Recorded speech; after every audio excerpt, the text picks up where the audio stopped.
दोस्तों नमस्कार, मैं राम सूरत यादव। इंडिया महागठबंधन का असर इतना ज्यादा इस समय बीजेपी पे पड़ रहा है और राहुल गांधी की लोकप्रियता का असर इतना ज्यादा बीजेपी पे पड़ रहा है कि पूरी बीजेपी में एक तरीके से बगावत जो है शुरू हो गई है और भगदड़ शुरू हो गई है। और आज हम बताएंगे कि किस तरीके से बीजेपी में भगदड़ एवं बगावत शुरू हो गई है कि पूरी बीजेपी एकदम बेहद हैरान परेशान है। और एक तरीके से चाणक्य कहे जाने वाले श्री अमित शाह जी इतने ज्यादा परेशान हैं कि उनकी एक भी चाणक्य नीति इस समय नहीं चल पा रही है। और अभी आपने देखा है पिछले 2 दिन पहले मतलब छत्तीसगढ़ में इतनी ज्यादा भगदड़ जो है बीजेपी में शुरू हो गई कि मतलब वहां के पूर्व एमएलए समेत जो है 30 हजार समर्थकों के साथ जो है कांग्रेस में शामिल हो गए। तो आप कल्पना कीजिए कि किसी पार्टी से पूर्व कई एमएलए और उनके साथ अगर 30 हजार जो है कार्यकर्ता भी जो है बीजेपी छोड़ करके कांग्रेस में शामिल हो रहे हैं तो इसका क्या संदेश जो है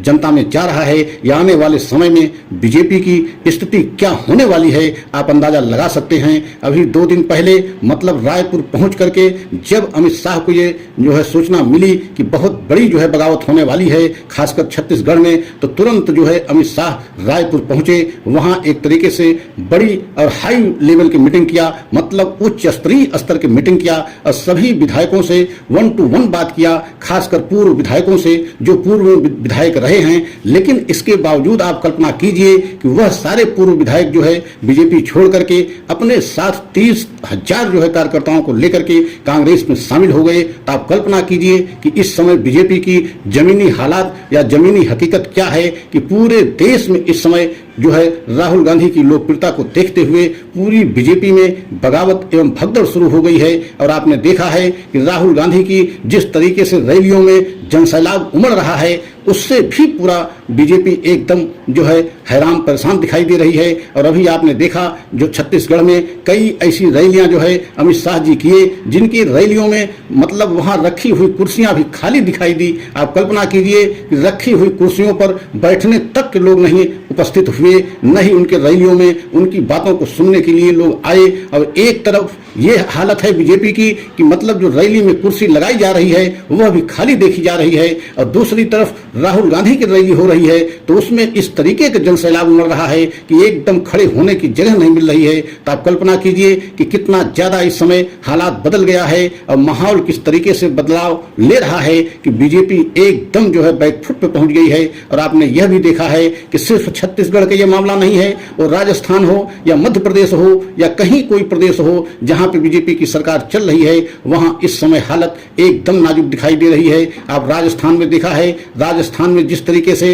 बीजेपी के पूर्व सीएम रह चुकी मतलब 3 बार की जो है मुख्यमंत्री रह चुकी वसुंधरा राजे सिंधिया एक तरीके से बगावत का सुर जो है एक तेज कर दिया है और किसी भी समय जो है कांग्रेस में शामिल हो सकती हैं। क्योंकि आप देख रहे हैं कि जिस तरीके से बीजेपी के हाई कमान द्वारा या बीजेपी के आला कमान द्वारा वसुंधरा राजे सिंधिया को नजरअंदाज किया गया है और उनको एकदम जो है किसी स्तर पे उनको सम्मान नहीं दिया जा रहा है। और यही वजह है कि वसुंधरा राजे सिंधिया किसी भी समय जो है कांग्रेस में शामिल हो सकती हैं। और आप कल्पना कीजिए कि अगर वसुंधरा राजे सिंधिया बीजेपी को छोड़ती हैं तो एक तरीके से ये मान लिया जाए कि राजस्थान में बीजेपी समाप्त हो जाएगी। क्योंकि वसुंधरा राजे सिंधिया इतने बड़े कद की नेता हैं, मतलब जो 3 बार मुख्यमंत्री रह चुकी हों, उनके साथ कितने समर्थक होंगे मतलब आप हजारों में तो कह ही नहीं सकते, लाखों में उनके साथ समर्थक होंगे। अगर वसुंधरा राजे सिंधिया बीजेपी को छोड़ करके कांग्रेस में शामिल होती हैं तो आप कल्पना कीजिए कि एक तरीके से राजस्थान से भी बीजेपी का सफाया हो जाएगा।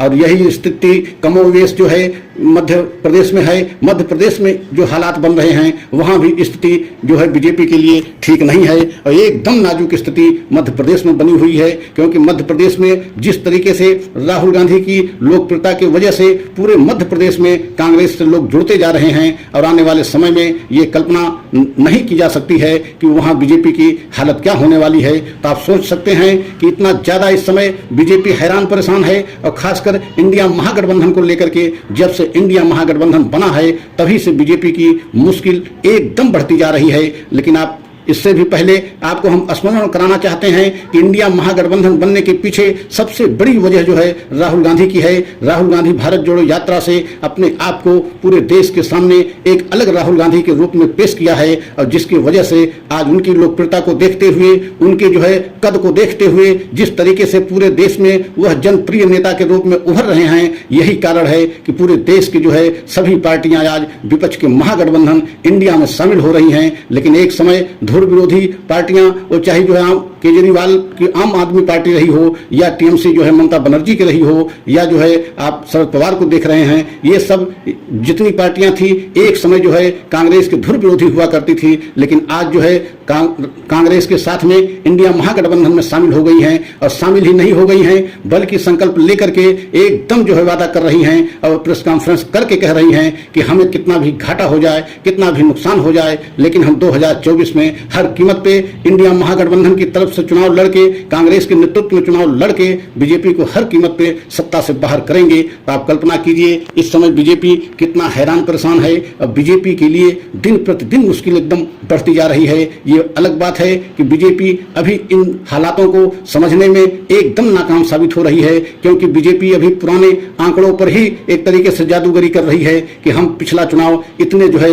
बहुमत से जीते हैं और पूरे देश की जनता हमारे साथ है। लेकिन सवाल ये नहीं है, राहुल गांधी ने मुंबई में प्रेस कॉन्फ्रेंस में एक बहुत बड़ी जो है घोषणा कर दिया और कह दिया कि जितनी हमारी पार्टियां गठबंधन में शामिल हैं, उन नेताओं जो हमारे गठबंधन में शामिल हैं, मतलब 38 दल इस समय बीजेपी में हैं, तो वह केवल 38 दल केवल दिखावे के हैं, लेकिन हमारे साथ जितने दल हैं 28 या 30 दल, इनके पास लगभग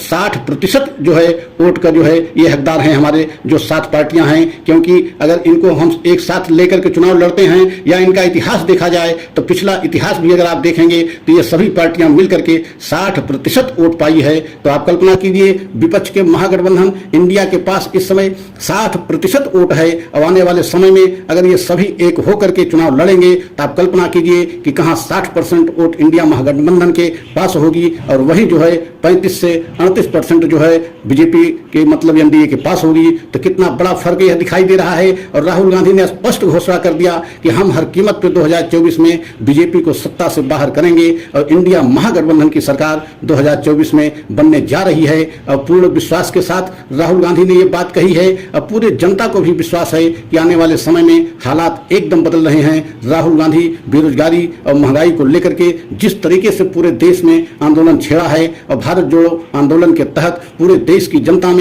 जन जन तक ये बात पहुंचाने की कोशिश की है कि यह सरकार, बीजेपी सरकार एक तरीके से महंगाई बेरोजगारी को लेकर के पूरे देश की जनता को महंगाई बेरोजगारी में झोंक दिया है, और पूरे देश में नफरत फैला करके राज करने की कोशिश कर रही है, और हर कीमत पर 2024 में बीजेपी को हटाना पड़ेगा। तो अगर हमारा सच सभी देशवासियों को अच्छा लगा हो तो लाइक सब्सक्राइब करें, कमेंट के द्वारा अपनी राय अवश्य दें। अगले सच की प्रतीक्षा करें, अगला सच हम पुनः लेकर के आएंगे। तब तक के लिए जय हिंद, जय भारत।